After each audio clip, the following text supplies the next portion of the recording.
they understand, maybe they don't. Why they do it, that may be something different. But people need to understand you and what you mean by talking in tongues or spirit. Oh, talking in tongues of spirits. That's not really my thing, but I don't think I've ever done that. But I know there are people that have done it, and there were a recording that came from a church, and this is probably 20, 30 years ago. I heard this recording, and there was a strange voice on there, which is supposed to have been somebody that was talking in tongues. And then they ran it by a language department at a university, and they found that a lot of the words in it were cuss words in foreign languages. So there is questions about that. But then again, there are other things that, when there's somebody that is talking in tongue, then somebody else is there to translate. Well, how do we know they translate the right thing? So we don't really know, but there is something to it because the concept is old. And if it is not faked, that is something that there's something coming through them from a spiritual realm somewhere.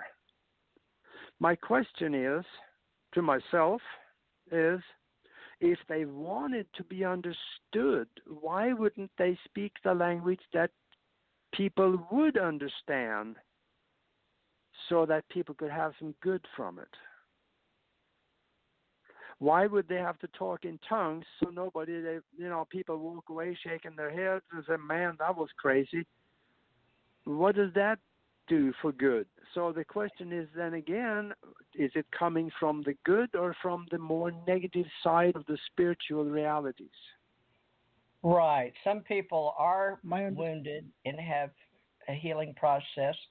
And I guess it's up to the person doing the speaking. And we really need the ears to listen if we want to. And if we don't, we can just walk away. So, you help us because this is a learning process. And I want to get more into teaching. But I don't want people just like they do on evangelism. You have one person on the pulpit just preaching and teaching and carrying on. And then all those people, when I was a child, I felt like a captive audience, which, I couldn't leave. But, the pews are hard. But my husband was several generations of preachers, and it was always doom and gloom and hell and damnation. So he went to ask his German grandfather, Grandpa Morris, 108 years old, said, Grandpa, why do y'all do that? He said, because it works, son. But he always told him that the people, because he came from that group of speaking in tongues, Pentecostal certain group, but he always taught from the Bible that you had to have someone there to understand and interpret it. But if people talk and they don't have someone to listen, it doesn't matter to God.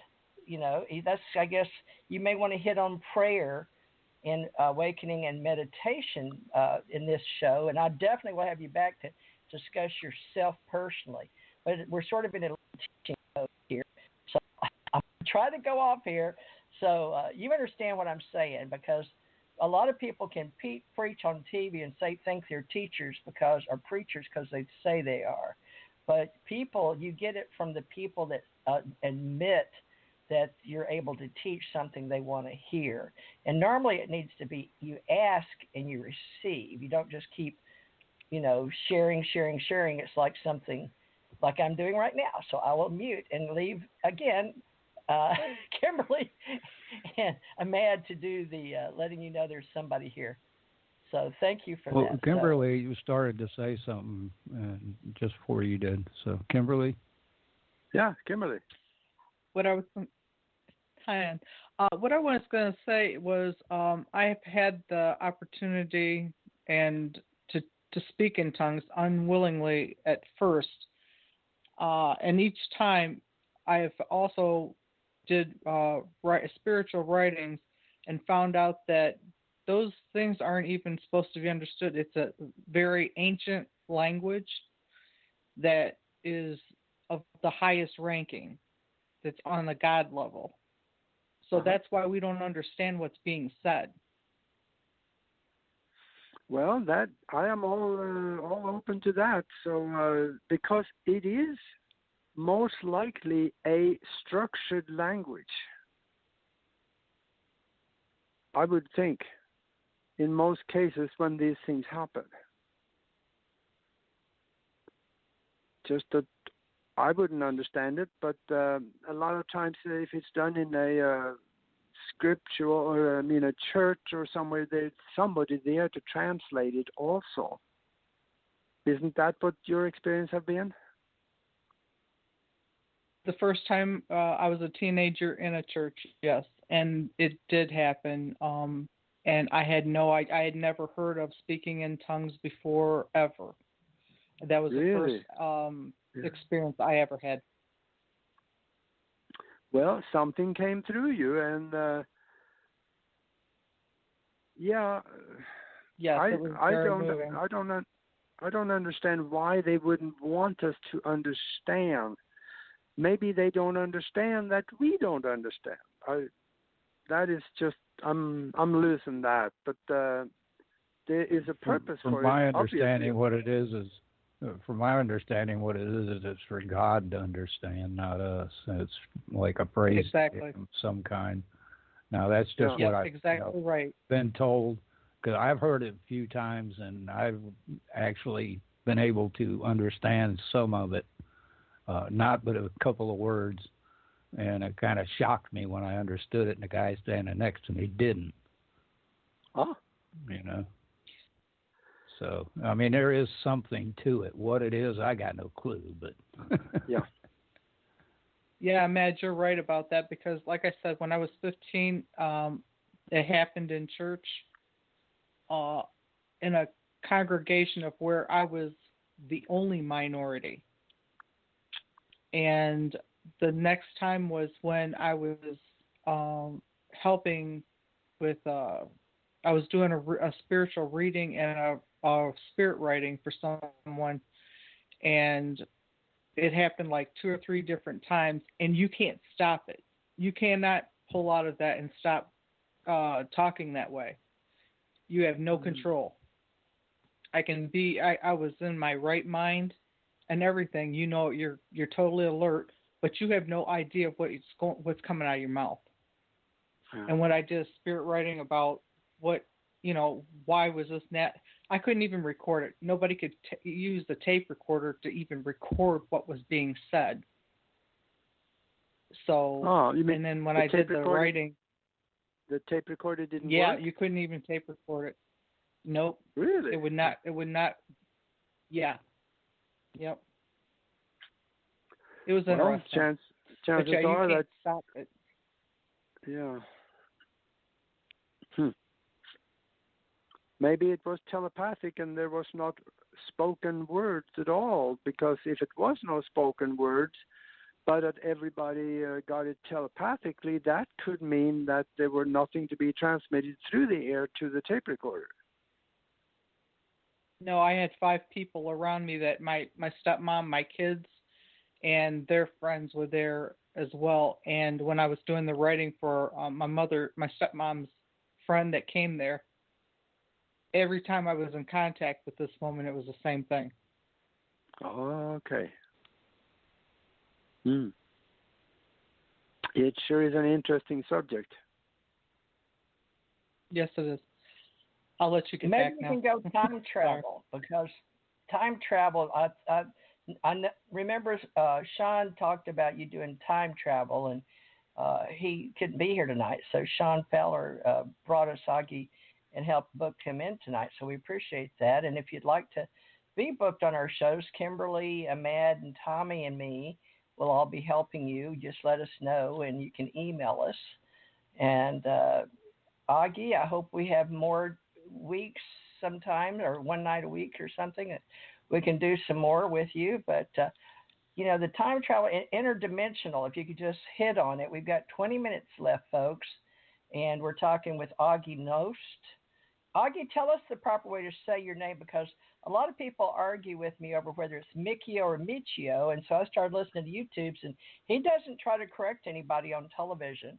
So Have you met Michio Kaku in person, and how did he say his name? And then talk to us a little bit about the quantum time travel and the dimensions, because he says there's 10.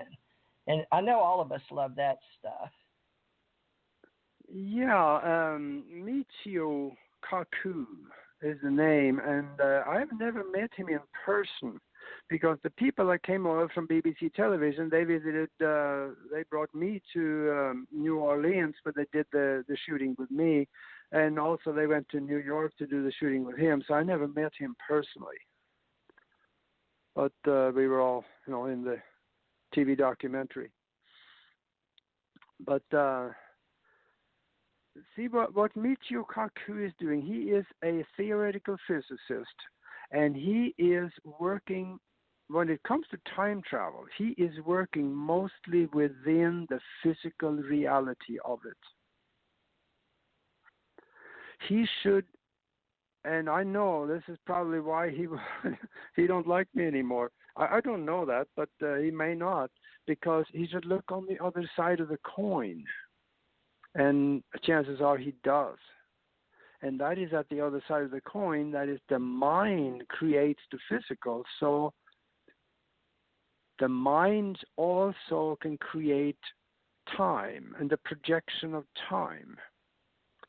I had, about 5 years ago, I had an incredible experience where I had a universal download, is what I call it. It's, the universe was downloaded into my mind in full basic concept and detail. And in there was an understanding of time. Time is like a projection of individual short frames of present moment, one placed after another one. In between each present moment, like the picture of the present moment, the unified field collapses to nothing. And it stretches a little bit of distance, and then it recreates itself. And then you have a present moment. And then it collapses to nothing again. There is no time, no nothing. The universe does not exist. And then it recreates itself. And then it collapses to nothing again. So you got a whole stack of these pictures of present moments stacked one after another. That sounds ridiculous, but there's actually some, if there's any electronic experts out there that you're going to relate to this, because there is an electronic principle that works on the same system, and that is the square wave generator. A square wave generator that has a spike, an electric spike, and it passes a little bit. You can see a little flat top on that spike, and then it collapses to nothing. And there is no electric charge in the circuit. And then it recreates itself where you get a spike going up, a little bit of a flat top on it, and then it collapses to nothing. This square wave generator is creating the same system as the linear projection of time is. And that is what time is. So when we have a present moment here, that is recorded in our consciousness as a frame. Do you remember the term a time frame? Somebody knew something when they created that term. So this is what time is, and that is within the universal mind, and everybody accepts it as the rule. And that is why we all have time. Now, here is another one I want you to think about when it comes to time. Remember, we live in a mind-created universe. So if we create something in the future that we want to happen, we can also go to that location in our mind and visualize it with such detail and complexity and intention that we actually show up there.